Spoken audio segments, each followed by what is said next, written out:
Welcome, WolfTheWolfettes. So we are back with a brilliant Sword of the Sea on the PlayStation 5 Pro.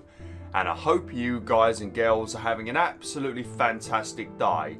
Now, for those of you that have never heard of Sword of the Sea, basically it is a spiritual successor made by the same studio that made Journey. But this time around, you travel through different environments like deserts, mountain areas, snowy biomes, and you are basically restoring the ocean in that area, and then you can use it to reach new areas and carry on with the main story.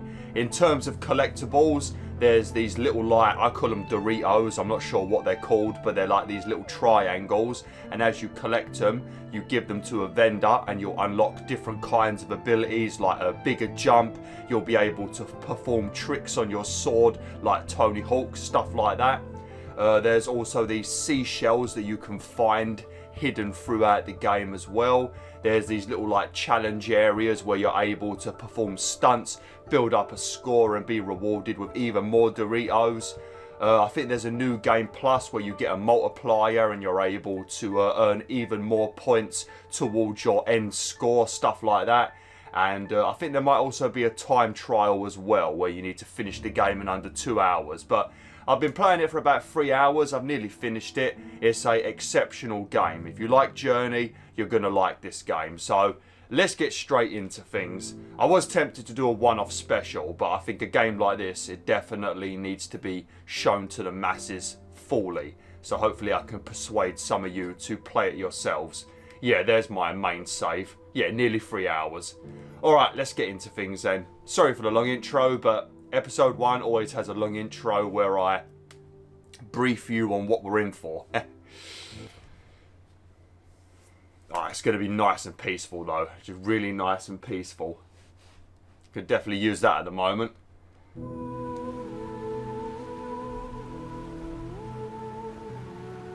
It's an absolutely gorgeous game.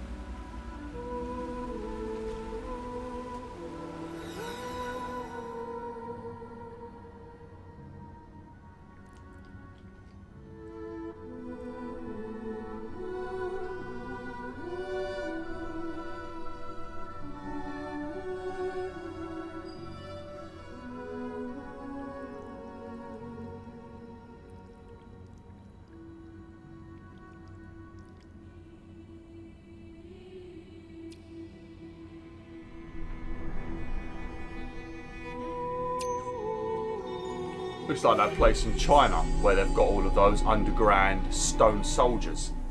I think it's China, it might be another country.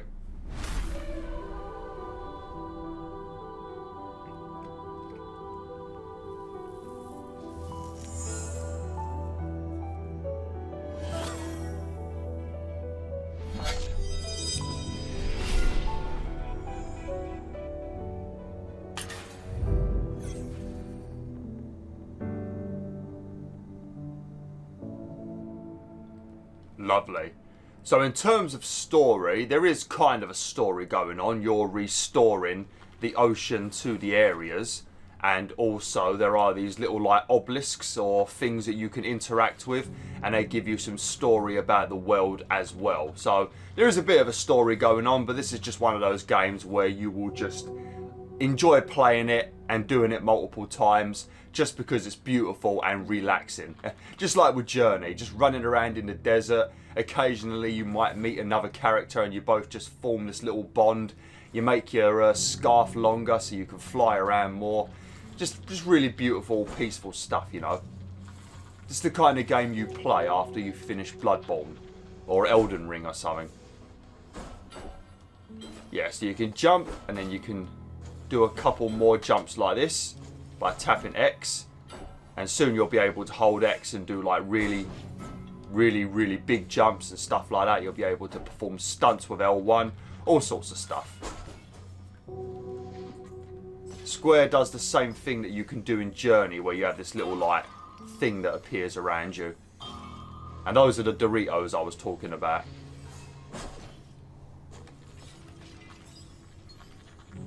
There's also these like little they're like little squares hidden in like difficult to reach areas. These are like little squares with a picture of a fish on it, and if you go up to them and you just press square, you also get a few more Doritos from them as well. But you'll see them, they glow pretty bright, so they're pretty obvious.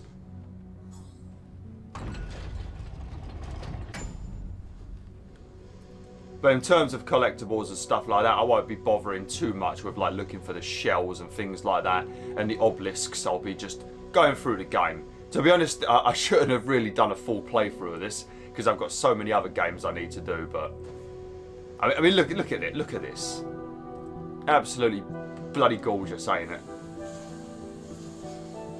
But Giant Squid have made a few games I've not played yet. I think I still need to play Pathless. Obviously, I've finished Journey multiple times. I've basically finished this.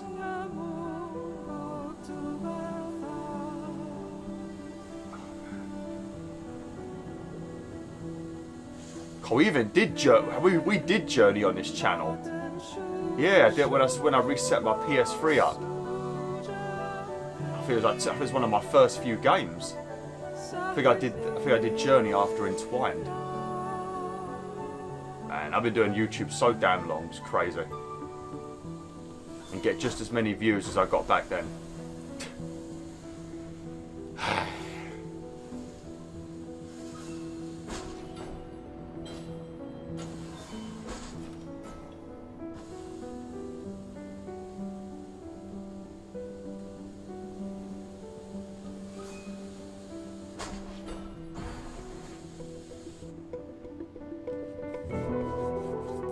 Sword of the Sea.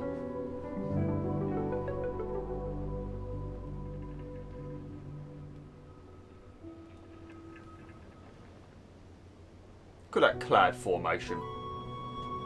Doesn't look very strange at all, does it? Okay, so you have things like this where you can see that obviously you won't be able to jump high enough to get over that little bit of mountain. So there's probably some sort of like watery puzzle.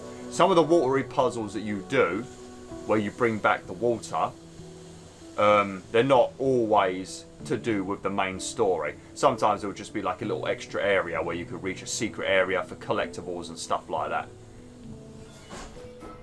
But these things right here normally is what returns the water.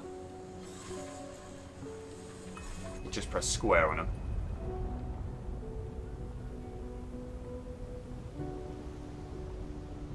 But this one obviously made me look like an absolute liar. Oh no, some story stuff instead. And I think when you finish the game there is chapter select as well. The sea remembers, rock stands and water flows, so it must be, so it ever must be. And as it is crushing to rock to make it flow and rush, so it is cruel to water to hold it still. The sea yearns to run, to dance, to follow the tides of the moon. But Tor Namun held it fast, binding its vibrancy behind walls. The sea still churns inside those seeds, relentlessly beating against its bounds. Rock has squeezed its life still and stagnant, but the sea remembers.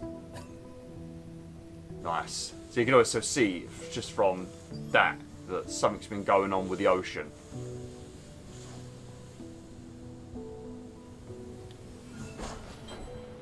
Shouldn't really be doing much reading. I'm not wearing my glasses. So once again, it's still very blurry.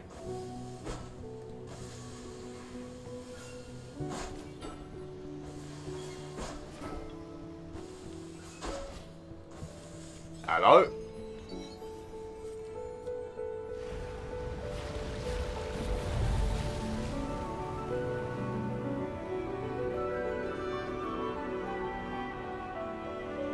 Oh, there is also chests that you can find as well. And those chests will give you quite a lot of Doritos.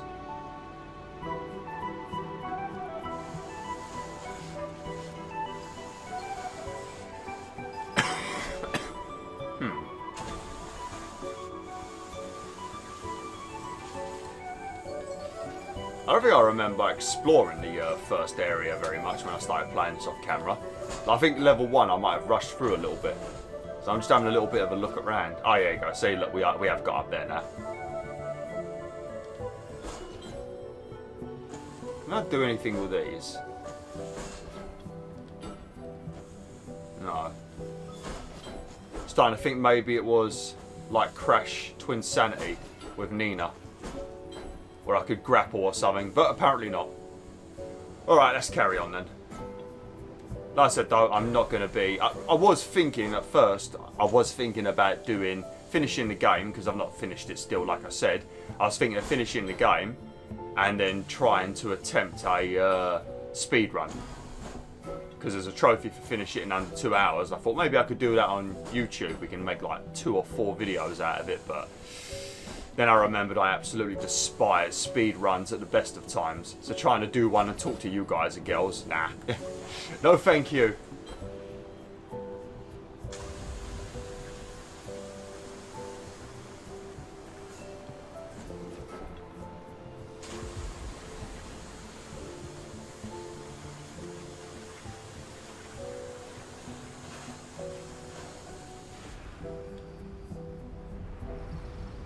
There you go. That right there, I don't know their name because the game doesn't tell you, I don't think. But that right there looks like some sort of Bloodborne Dark Souls character. But that is the Queen of Doritos right there. Absolutely loves Doritos, she does. And in return for feeding her addiction to Doritos, she teaches you new abilities.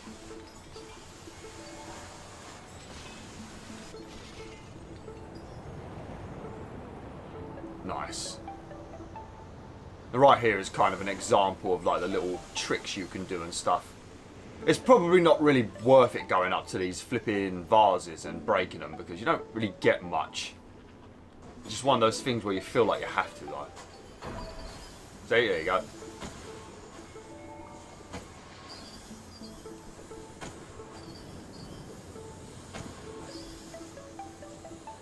Alright, you can stop now. I didn't actually want to do that.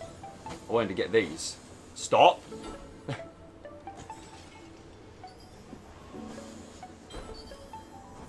Lovely.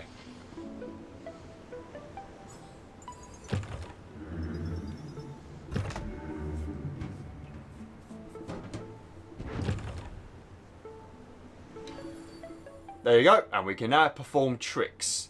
Hold L1 while in the air and press square, cross, circle, or triangle. Lovely. Oh, the Wraith. Bring more Tetra. Oh, they're called Tetra. Okay, well, we're still going to call them Doritos. God, when I did this first chapter, I must not have been paying attention.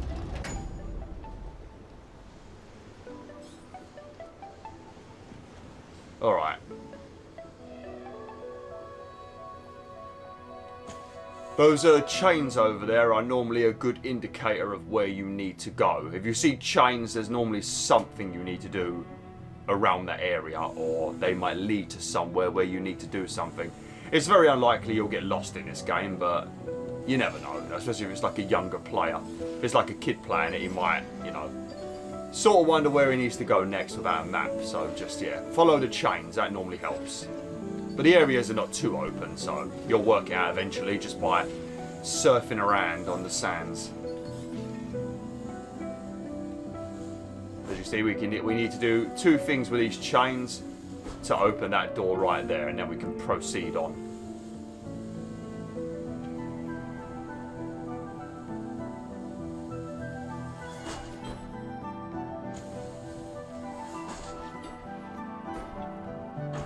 Let's do a trick.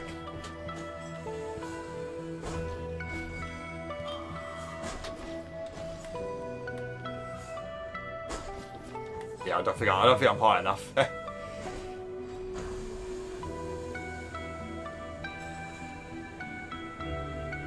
think there's definitely something up here.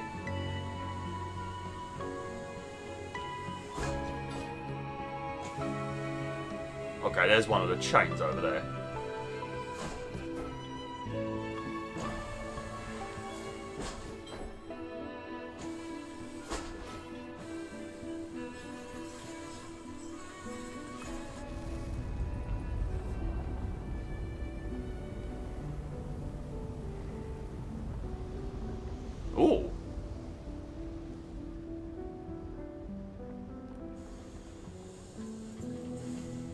I don't know if you do get this, but I feel like, should I tell you what would have been a nice reward when you finish the game? I mean, this could be a thing in the game. Like I say, I've not finished it yet. I'm very close to the end, and it's been left like that for the past month, just because to be honest, I've not really been gaming at all, other than filming for you guys and girls. But they should have had the Traveller from Journey as like a skin you unlock when you finish the game. I mean, that would have been nice. Maybe they have, though. If they haven't, and you see this, developers, I recommend you patch it in. Yeah, I didn't see none of this crap off camera. This is all new. Yeah, I must have just blasted through chapter 1 like a twit. In the later areas, I did look around a lot, but apparently I didn't in chapter 1, because I don't remember any of these places.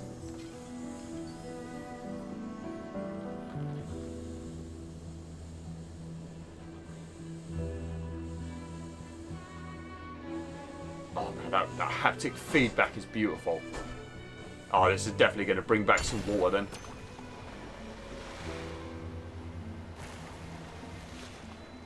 Oh, nice.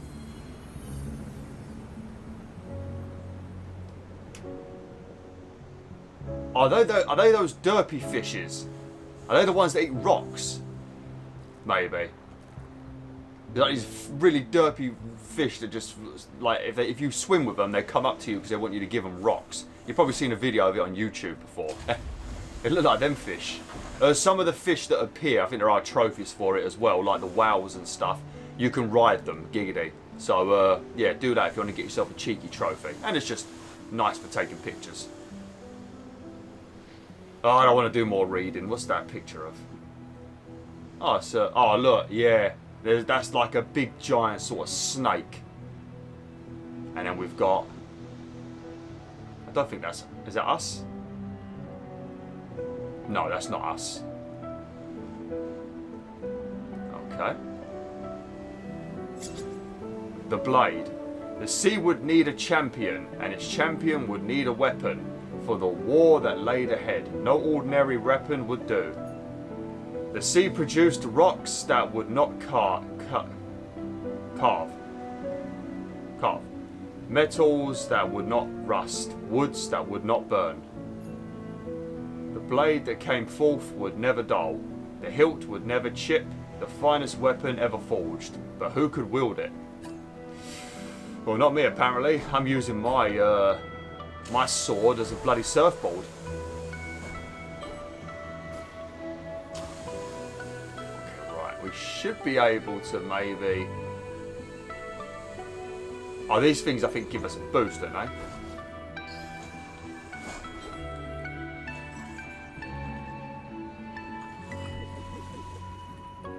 Lovely.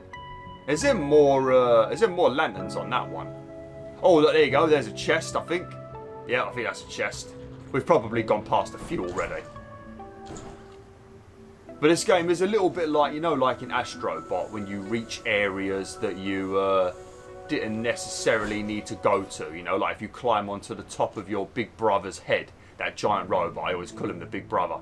If you jump onto his head for no reason, it'll give you a bunch of coins. Like, just rewarding you for getting up there. Well, it does that in this game as well.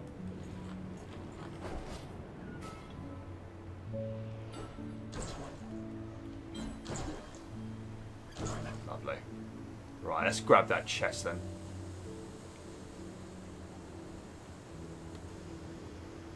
I think some of the... Oh, there you go. That's the little thing I was talking about. The little fish square. I think we can reach that. No, we definitely... I don't think we'll reach that at all. Maybe like this. There you go.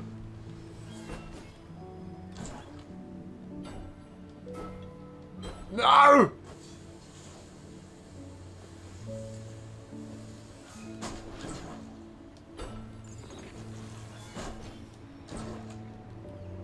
Oh, don't mind if I do. Oh, what's over there?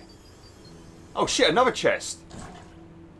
Yeah, I didn't find any of these. I must have really just blasted through chapter 1, or I was just really distracted when I was doing it. Because I didn't find any, like, I wasn't finding many collectibles until I got to, probably chapter 2, to be honest.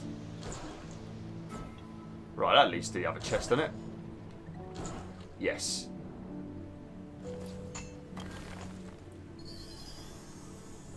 Lovely jubbly. Right, let's 193 Doritos. Bloody hell, I don't even like Doritos. Right, let's go and get this first chain sorted out.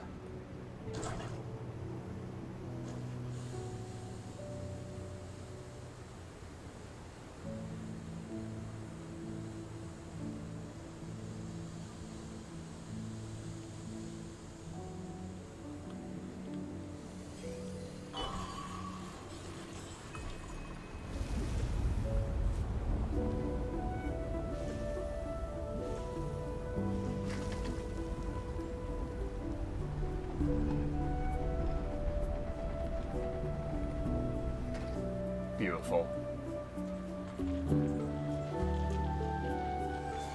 I fucking love this controller. Obviously, my favourite thing about the PS5 is the controller. Which, I mean, to be honest, it should be your favourite thing, shouldn't it?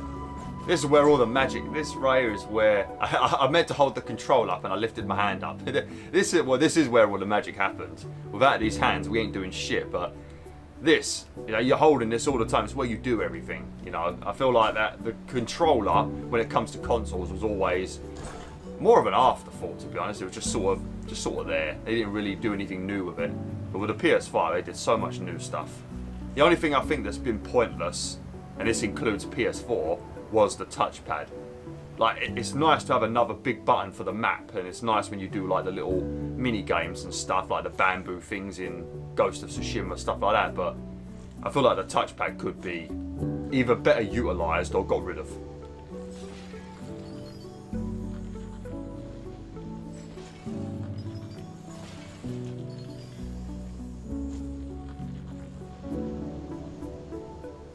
Okay. Oh yeah, here we go. You can see this is going to be a main area.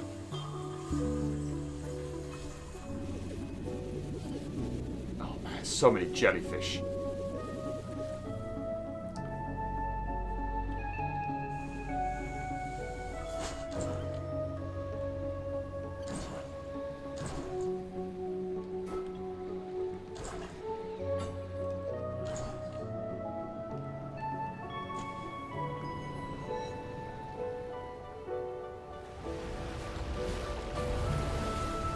Oh yes, look at.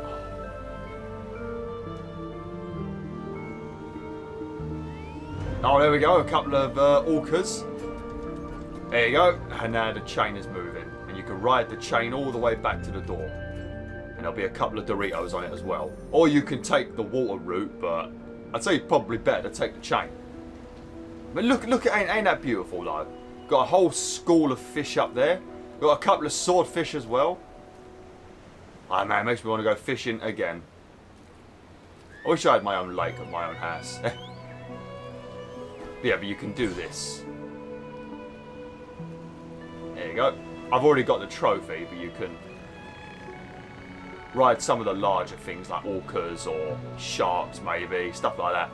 And you get yourself a... Oh no, now it's telling me about photo mode. And you can get yourself a trophy. It's always funny with killer whales because you always think that white smudge is their eye, don't you? Well, I mean, I always did. Don't know why, but you can literally see their little eye in front of it. See it shining a little bit? Yeah, there you go. You can see it now. They look so cute when you see their actual eye, but when you look at the white bit and you think that's their eye, it makes them look creepy. But killer whales are jerks. I'm not really a big fan of them. Especially how they bully things like dolphins and seals, I mean.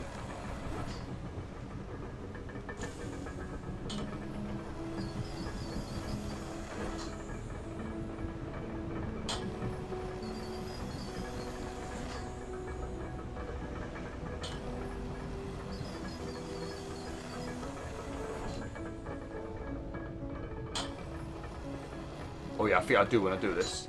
There you go, yeah. I thought I remember there being something at the end. Only a couple of crappy vases with barely any bloody Doritos, but Every little bit helps. Right, that's where we came from, ain't it? Okay, so we'll go this way now. Yeah, so the brunt of the stuff's probably over there. I think this area, if I remember correctly, I think there might be an absolute metric fucking ton of, like, chests. And they're not even, like, hidden. They're literally just on the path. Maybe. Oh, man, not these. Oh, I don't like reading. Apologies if I'm messing up the reading. The cycle is broken.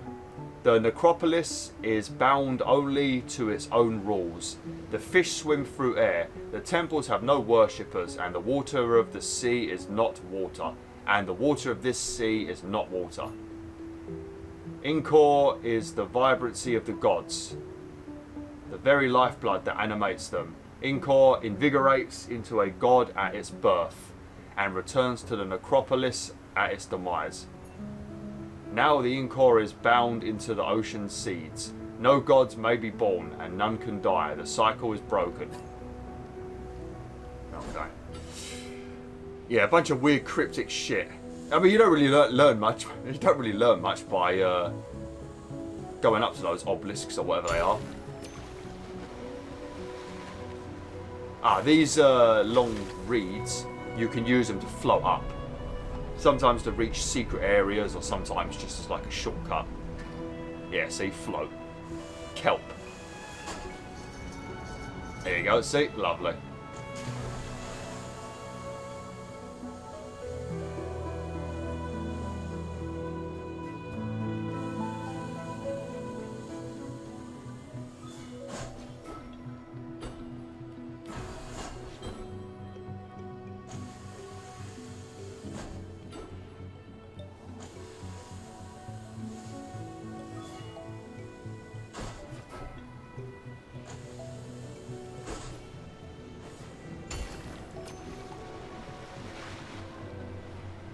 Imagine having this power, just to summon water back in the desert of all places.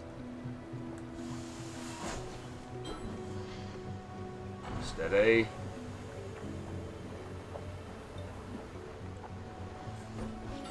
Oh man, the skills of this. I don't know. Would you say this is a woman? Possibly. I don't know. No, actually, I don't know. The legs look pretty manly. It's probably a bloke.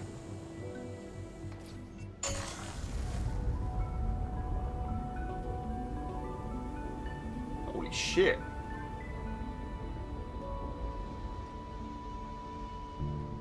Yeah, I feel there's a lot of secrets in this little, like, temple. Yeah, we gotta do 2 things to open up the gate. Okay, I don't know if I wanted to do that yet. I don't know if I've made anything inaccessible now. I can see something up there glowing. Is that a chest? I'm going to have to end the video in a minute.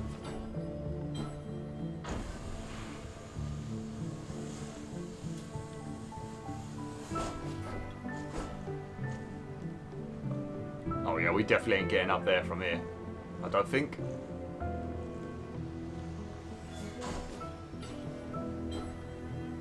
Yeah. Might have to wait for the water to return. Let's have a quick butcher's over here, because there might be something over here. Except my impending doom. You don't really die in this game. Like, if you go over the edge, look, you'll just...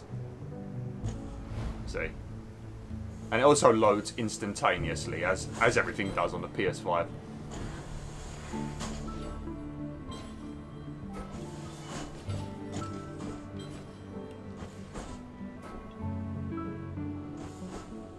Right.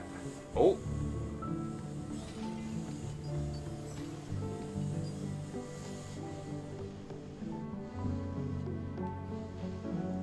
Is that a vendor? Yes, it is. I don't think I'm going to have enough. $500. Because some of the later things cost like 2,000 and stuff like that. Like some of the bigger jumps and stuff. Oh. Right. It's a good place for me to probably end it now. Anyway. Thanks for watching, WolfTheWolf. Hopefully you've enjoyed this first episode of Sword of the Sea. Hopefully the commentary was alright and everything. This is one of those games where commentating can be a bit of a nightmare because there's not really much going on, so it's up to me to just talk about random crap basically. But anyway, hopefully you've enjoyed this first episode. Hopefully you enjoyed this playthrough. If you want to play this, it's very cheap to buy. I think it's under £20, I think. But if you've got PlayStation Plus Extra, the second tier, you'll get it for free. But anyway, like, share, and join the pack today.